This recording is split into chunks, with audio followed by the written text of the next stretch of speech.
Itu di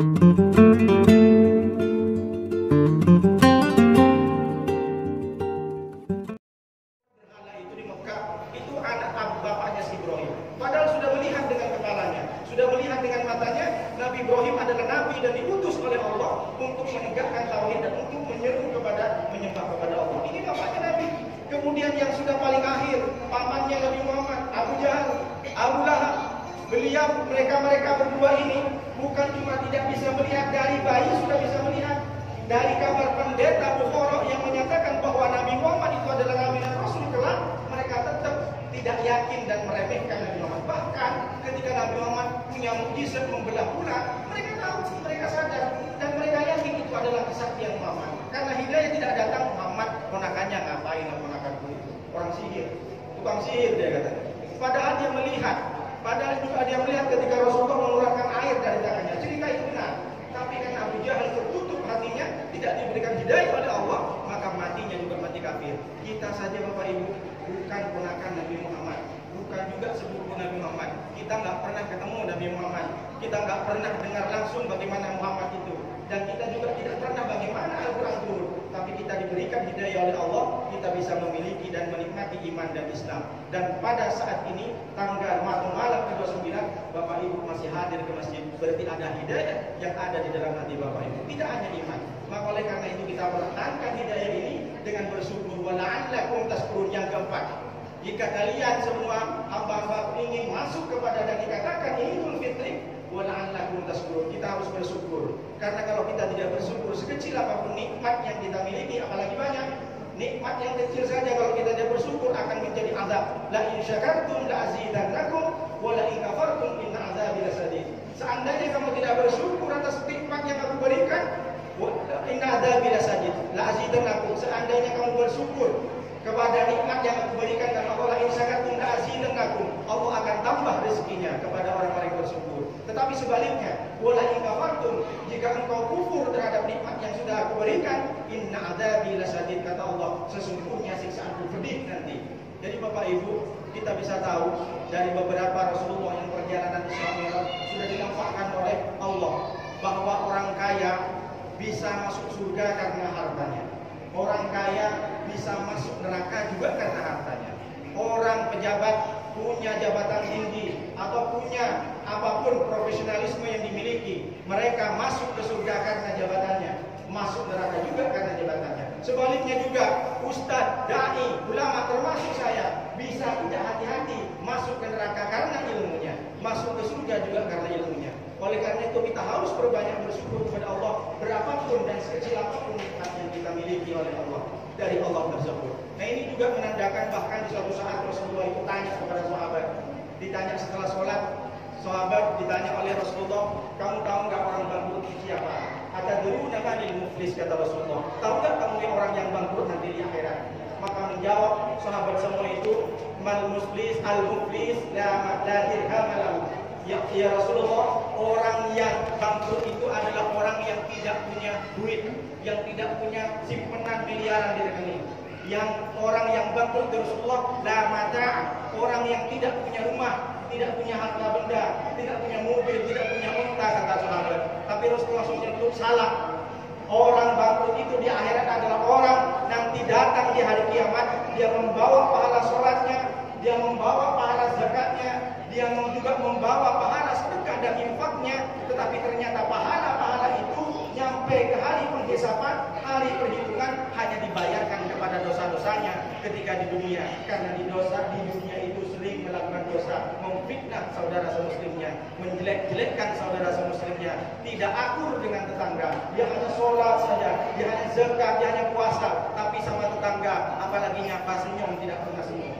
Jadi kalau diilustrasikan nanti di hari kiamat, datang si bulan bawa pahala sholatnya udah berbobok-bobok segede langit, pahala puasanya juga segede langit, kemudian pahala infaknya tapi di stop.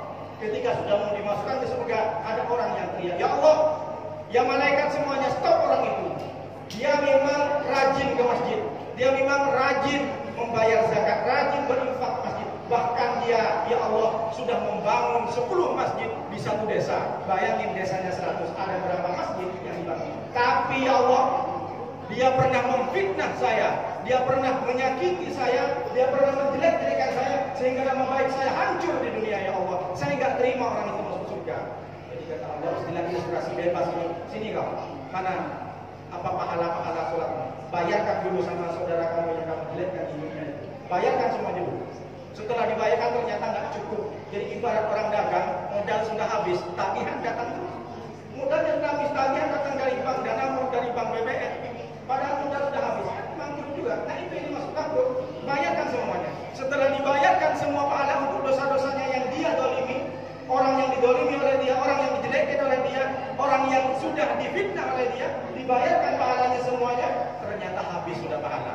Tinggal dosanya masih utuh karena pahala sudah habis. Jadi sudah tidak ada simpenan pahala. Maka faturihat alaihi summa turiha finnar. Setelah itu Allah lempar orang itu ke neraka. Na'udzubillah min dzalik.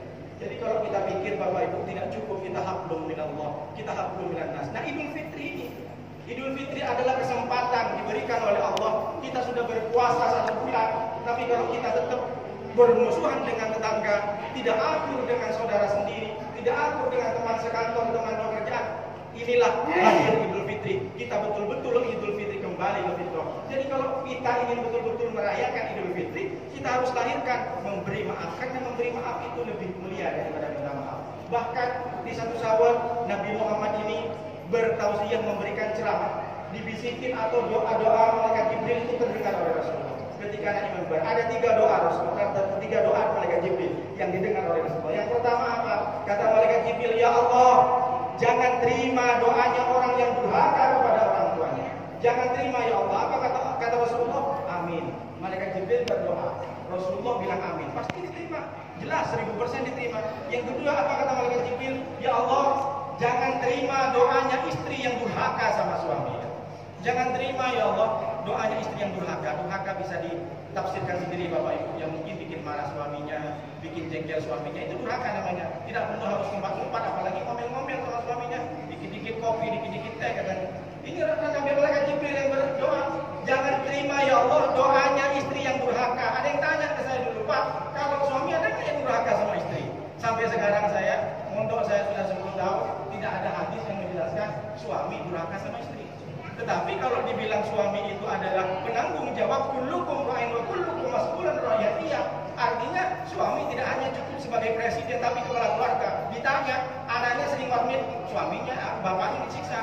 Istrinya buka orang, suaminya yang disiksa nanti, yang dipertanya duluan. Jadi istri aman. Memang tidak ada durhaka suami ke istri, tapi beban dan tanggung jawab suami lebih besar. Karena yang diperiksa dulu adalah suami nanti. Jadi itulah perbedaannya. Kalau istri tidak boleh durhaka, kalau suami boleh durhaka ya? Tidak juga sebenarnya. Karena durhaka bahasa beda. Tapi yang pasti suami itu adalah memiliki, tidak boleh layan, memiliki ketanggung jawab yang besar. Semuanya ditanya. Anaknya bisa jadi orang tidak baik, itu bapaknya mintanya, kamu dikasih pendidikan apa? Diberikan pendidikan apa nanti waktu di dunia? Yang terakhir, apa doanya malaikat Jibril? Ketika diaminkan oleh Rasulullah, kata malaikat Jibril, ya Allah, jangan terima doanya orang Muslim yang tidak memaafkan saudara sesama Muslimnya. Ini bahaya. Jadi dari sekarang Bapak Ibu sudah minta maaf, tak perlu menunggu Idul Fitri. Kalau Idul Fitri kita pastikan sudah tidak ada kesalahan, sudah tidak ada dosa kita kepada saudara Muslim. Meskipun orang itu lebih salah dulu sama kita, kita duluan yang minta. Karena memberi maaf duluan, minta maaf duluan itu lebih mulia daripada kita harus menunggu maaf itu datang. Nah ini salah satu bentuk bagaimana kita bisa hadir kembali di Idul Fitri menjadi orang-orang yang bersih dari dosa. Kita pastikan Bapak Ibu semuanya hadir di sini. Idul Fitri 1 Syawal nanti hari Kamis insya Allah, kita pastikan kita sudah bersih dari doa seperti bayi lagi. Tinggal bagaimana kita liman to'at ya, kita tingkatkan. Yang di Ramadan kita baca Al-Quran cuma 1 baris atau 1 surat, kita pastikan setelah Ramadan kita juz 1 juz sehari, 1 juz sehari. Sanggup tidak Bapak Ibu ya? Mudah-mudahan kita semuanya menjadi orang-orang yang sudah dilebur oleh Allah karena digaji oleh Ramadan, menjadi orang-orang yang suci karena kita sudah melalui Ramadan, karena kita sudah menyempurnakan Ramadan, dan kita bertakbir, dan kita semuanya menjadi orang-orang yang termaafkan tidak hanya oleh Allah tapi oleh muslim semuanya. Amin ya rabbal alamin. Demikian yang bisa sampaikan, mudah-mudahan ada tambahan ilmu dan pelajaran. Terima kasih atas segala perhatian, mohon maaf atas segala kekurangan. Hadanallahu ilaikum ila thariqil mustaqim. Wassalamualaikum warahmatullahi wabarakatuh.